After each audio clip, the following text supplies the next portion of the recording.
In this video I wanted to talk about the bug guide that I have on the front of my YJ. I had a few of you guys watch a video that I did on the Jeep, kind of did a walk around on it, and a few of you guys like, hey, what's that thing called on the screen called on the front of your Jeep, the black part? It's called the bug guide. That's what a lot of sites listed as. I went to Quadratech to buy it, and it was like $25 through Quadratech, which is nice. What is nice about this one is on the YJ, these screws right here came with it, and you don't have to tap into the bars going across your grill. It has these little clamps that came with it, so they kind of hook into the back of the metal bars going down. So I tried to get mine all the way to the sides, so it would hook in back of the head panel or the front piece here, and hold it firmly in place. So for me, I kind of added one to help keep bugs out of the radiator, but two, there's so much blue on this Jeep, I wanted to break it up. So what I wanted to talk about in this video is why you may want to run a bug screen.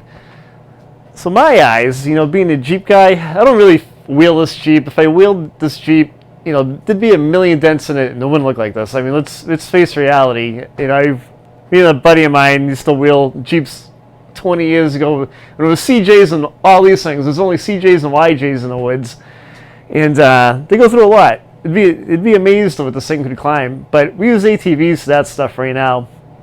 But getting back to the bug guard here, if you do go four-wheeling in the woods and you're riding behind a pack of guys, like if they're going up a hill and they're kicking out rocks and stuff, it really helps to keep the rocks from going through those big huge openings in the bar and puncturing your radiator.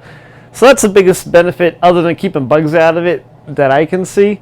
If I wheeled this Jeep, I definitely would probably add one on just to keep rocks from flying out of the guys in front of me, out of their tires and puncturing the radiator on me. So it is good to guard against that. It's something you really want to think about if you do a lot of four-wheeling in your Jeep. They have these TJs, CJs, YJs, pretty much any Jeep. But I added one on to mine just to kind of break up the blue a little bit. There's a lot of blue on this Jeep. I kind of wanted to dull it down a little bit, if it's even possible. So the thing screams 80s, but I think it did an okay job. I think on the CJ, I could be mistaken, but I think on this particular grill on the CJ, you may have to tap into the bars that go across. I'm not 100% sure, but I think that's what it said. I bought it a little while ago. I've been running it for a bit, but yeah, just kind of getting back, to what we're talking about as to why you should run one of these. That's the biggest reason why, is if you go four-wheeling or something like that, you may definitely want to run one, especially if you do like a lot of trail riding, a lot of mud riding, and stuff's flying around. It's pretty good insurance. It's cheap insurance. I'd rather have this on the front of my Jeep going through the woods than have a rock go through my radiator, and then now you're trying to fix that. And that's a huge pain. It's bad enough, fixing other things, but yeah, anything you can do to make it out of the woods alive. So I hope you guys learned something from it. And if you're looking around for one, definitely check out Quadratech. That's where I bought this one. And there's a few other Jeep sites like Morris 4x4. They sell them as well. But yeah, this one was pretty nice. I'm pretty happy with it. I've had it for a couple of years now. And if you guys have any questions about it, definitely leave a comment. I'll reply back to you. Installation on it was super easy. It took me like 5, 6, 7 minutes to put it on. And one bonehead move that I did make is I pulled it out of the box.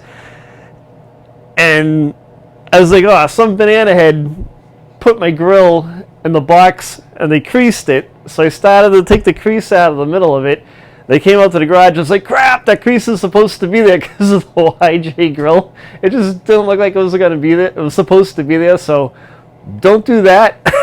It does have a crease in the middle to contour the grill on your YJ, so just wanted to tell you that too. If it comes out of the box and it's bent a little bit, it's not damaged. So don't try to fix it. So I'll talk to you guys later. If you have any other questions on the Jeep, hit me up, and I may shoot a video on it if it's enough people asking. Take it easy.